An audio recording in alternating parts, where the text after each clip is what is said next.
रिजवान खानजादा साहब, आपसे ये जो 3 दिन का दौरा था Suhail Afridi chief minister KPK का सिंध का, जिसमें उन्होंने हैदराबाद का भी टूर किया, कराची का भी किया, जिना ग्राउंड के अंदर उन्होंने जलसा भी करने की कोशिश की संडे को, बताइए डिटेल्स किस कदर ये कामयाब रहा और आपको कुछ कनेक्टिविटी लगती है कि इस दौरे के बाद फौरन से फोरेंसिक रिपोर्ट आ जाती है और 9 मई में उनको मुलव्वस करार दिया जाता है? कोई कनेक्टिविटी है रिजवान साहब आपकी नज़र में? बिस्मिल्लाहिर्रहमानिर्रहीम, इय्याका नअबुदु व इय्याका नस्तईन। बहुत शुक्रिया तला जतोई साहब। सुहेल आफरीदी का दौरा कराची, ये दौरा सिंध था। पाकिस्तान तहरीक इंसाफ के वर्कर, वोटर, सपोर्टर चाहते थे कि सुहेल आफरीदी साहब नवाब शाह भी जाएँ, लाड़काना भी जाएँ, सखर भी जाएँ और मीरपुर ख़ास भी जाएँ। वक्त नहीं होने की वजह से और जो हालात कराची, हैदराबाद में पैदा हुए और पैदा किए गए, उसकी वजह से हम लोगों को निकाल ही नहीं पाए। हमने तो सिर्फ ये छोटा सा झटका दिया है, 1 लाख लोग, ये जो मज़ारे कायद पे 1 लाख लोग जमा हुए हैं, ये जुल्म, जबर, फस्तैयत और रात भर डंडों की बरसात, छापों की बरसात, पुलिस गर्दी पाकिस्तान पीपल्स पार्टी की तरफ से जो हुई है, उसके बावजूद 1 लाख लोग मज़ारे कायद पे आना और फिर उसके बाद सुहेल आफरीदी का 9 मई में फ्रांसिक हो जाना, इस बात को साबित करता है कि टांगें कांप रही हैं। अब टांगें किसकी कांप रही हैं? तीनों की कांप रही हैं, तीनों की टांगें कांप रही हैं। ये कराची का जलसा देखकर, हैदराबाद का जलसा देखकर, वो जलसा था, वो दौरा था, लोगों का इस्तकबाल था। ये इमरान खान की मोहब्बत है। जो लोग ये सोचते हैं कि इमरान खान को माइनस करके हम पीटीआई चला लेंगे, इमरान खान को हम माइनस कर देंगे, इमरान खान को हम मिटा देंगे, इमरान खान को ख़त्म कर देंगे, पीटीआई ख़त्म हो गई, इनके पास लोग नहीं हैं। कोई कहता है 250 लोग हैं, कोई कहता है 200 लोग हैं। तो मैं आज आपके प्रोग्राम के तवस्सुत से बताना चाहता हूं उन लोगों को कि ये हल्का सा एक झटका है आवाम का।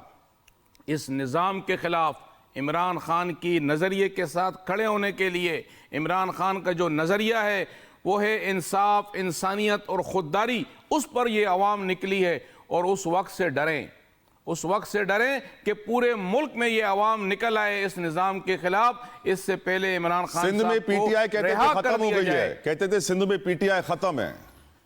देखें जी, ये तो एक सोच है, ये एक ख्वाहिश है, ये ख्वाब हो सकता है लोगों का कि पीटीआई सिंध में ख़त्म हो गई है। मैंने कहा ना कि वर्कर, वोटर चाहता था, मेरी अपनी ख्वाहिश थी, मैंने ख़त भी लिखा था ये, इस पर वो तमाम मीडिया ने चलाया है कि हम लाड़काना में जलसा करना चाहते हैं, हम नवाब शाह में जलसा करना चाहते हैं, हम मीरपुर खास में जलसा करना चाहते हैं। कराची में जलसे की आपको इजाज़त मिली, आप कर पाए? सर, ये इजाज़त इन्होंने दी कहाँ हमें? हमसे तो ये खेल रहे थे। सुबह इजाज़त, शाम को कैंसिल। ये रात को 2 बजे जो हज़ारों मोबाइलें और पुलिस वालों ने गाड़ियां तोड़ी हैं बागे जना में आके डराने के लिए, सुबह इन्होंने शेलिंग की है। इनकी गुंडागर्दी, इनकी पुलिस गर्दी, इनकी साजिश, इनकी मुनाफकत वो खुलकर सामने आ गई है। इसमें कई लोग शामिल हैं, खाली पीपल्स पार्टी शामिल नहीं है, इसमें कई लोग शामिल हैं जो पीटीआई को ख़त्म देखना चाहते हैं। लेकिन रब्बुल आलमीन ने वो इज्जत रखी है इस कराची की कि उसने बागे जिना में साबित कर दिया कि पीटीआई ना खत्म हुई है, ना कोई कर सकता है और इंशाअल्लाह ताला ना होगी। इमरान खान था, है और रहेगा। और इमरान खान का, जल्दी से बताइएगा, इमरान खान का सिंपैथी वोट बढ़ गया है क्या रिजवान साहब? सर, इमरान खान की मोहब्बत का वोट है, इस निजाम की नफरत का वोट है। ठीक है, पॉइंट आ गया। जो कुछ इस मुल्क में हो रहा है आवाम के साथ, इस कौम के साथ, ये उसकी नफरत का आजिज धामरा साहब, हुजूर बहुत शुक्रिया आपके वक्त के लिए। आपकी नज़र में रिजवान खानजादा साहब जो कह रहे हैं, क्या ये दुरुस्त है? पीपल्स पार्टी ने पहले इजाज़त दी, फिर जलसा करने नहीं दिया। आप थोड़ा सा सूरत हाल पर रोशनी डालेगा हुजूर। बिस्मिल्लाहिर्रहमानिर्रहीम। देखें, पहली बात तो आपका ये जो प्रोग्राम है ये जारी है न सिर्फ सिंध के अवाम बल्कि सिंध से बाहर और मुल्क से बाहर की अवाम भी सुनेगी, देखेगी या देख रही है। पहली बात तो एहसान फरामोशी एक लफ्ज है। अभी मेरे भाई ने जो मुनाफकत के अल्फाज जो बयान किए, ये जो जलसा ना करने की जो नाकामी है, ये किसी और पर थोपना, ये पीटीआई का वतीरा रहा है। और पीपल्स पार्टी ने पूरी कोशिश की कि इनको हम किसी इम्तिहान में ना डालें और इनको जलसा करने दें, ये भी दावा कर रहे हैं आपके प्रोग्राम में 1 लाख अवाम की। मैं कह रहा हूं कि 10 लाख। कल कराची के अवाम ने 10 लाख से भी ज्यादा का जलसा देखा होगा।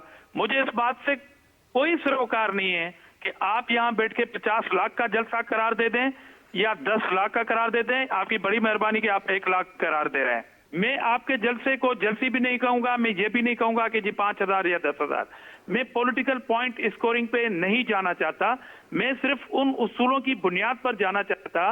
मैं जतोई साहब आपको एक जो परमिशन है डिप्टी कमिश्नर की, मैं वो आपको अभी शेयर कर रहा हूं, वो आपके पास होगी भी। जी जी। पूरे पाकिस्तान के अवाम इस बात से बखूबी आगाह है कि डिप्टी कमिश्नर ने कुछ SOP के साथ, कंडीशंस के साथ एक दावतनामा दिया जाता है और ये रूटीन है कि जहां भी जिस जमात को भी जलसा करना पड़ता है, चाहे वो इत्तेहादी हुकूमती जमात क्यों ना हो, चाहे वो पीपल्स पार्टी की अपनी कोई एक्टिविटी क्यों ना हो, चंद कंडीशन के साथ सरकारी लैंग्वेज के तहत परमिशन दी जाती है।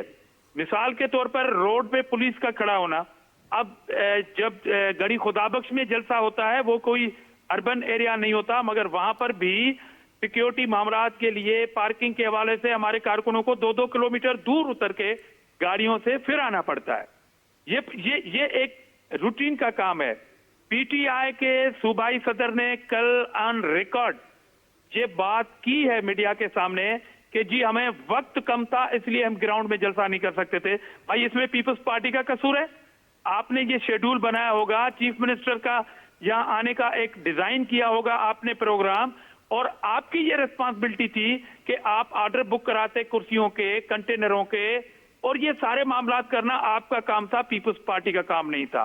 ये अपनी मुनाफकत करते रहे क्योंकि इनकी सियासत का आचार ही इस बरनी में है जो खत्म नहीं करना चाहते। ये अपने कारकुनों को पागल करके उनको ट्रक की बत्ती के पीछे चलाना चाहते हैं अपनी सियासत के। ये खान से सच्चे नहीं है। PTI में बहुत सारे जो अनासर हैं, ग्रुप हैं जो सियासत करते हैं, और कल जो है वो एंटी खान जो ग्रुप है वो कामयाब हो गया, जो नहीं चाहता कि वो जेल से रिहा हो और PTI को एक प्रमुख सियासी माहौल पैदा कर रहे हैं। हमने पूरी कोशिश की। दूसरी बात इन्होंने कहा कि हैदराबाद में क्या हुआ। आप अपने प्रोग्राम में बराए मेहरबानी में हाथ जोड़ के आपको अपील कर रहा हूं, हैदराबाद की मीडिया के सामने आप उनको भी फोन करें और पूरी कौम को बताएं। इनके जो अभी दोस्त ने इल्जाम लगाया कि हैदराबाद में क्या हुआ, हैदराबाद में वो प्रोटोकॉल दिया गया। मेरी गाड़ी खुद 1.5 घंटे रोड ब्लॉक होने में फंसी रही, मगर मैंने कहा क्योंकि मेहमान की आमद है, तमाम रूट पे सरकारी प्रोटोकॉल दिया गया, कहीं रुकावट नहीं दी। मैं आज आपको सिर्फ इतना चैलेंज देता हूं PTI को आपके प्रोग्राम की तवज्जो से कि हैदराबाद में कॉल करें। जलसे में जगह चेंज इन्होंने की, गवर्नमेंट ऑफ सिंध ने नहीं की। आप अभी प्रोग्राम में लें, अगर हैदराबाद में कहीं एक गली में भी रुकावट पड़ी, 5 कारकुनों को भी रोका गया, मैं आज आपके प्रोग्राम में अपनी ओहदे से इस्तीफा का ऐलान करूंगा। इनसे पूछें कि अपनी सजा क्या ढूंढते हैं।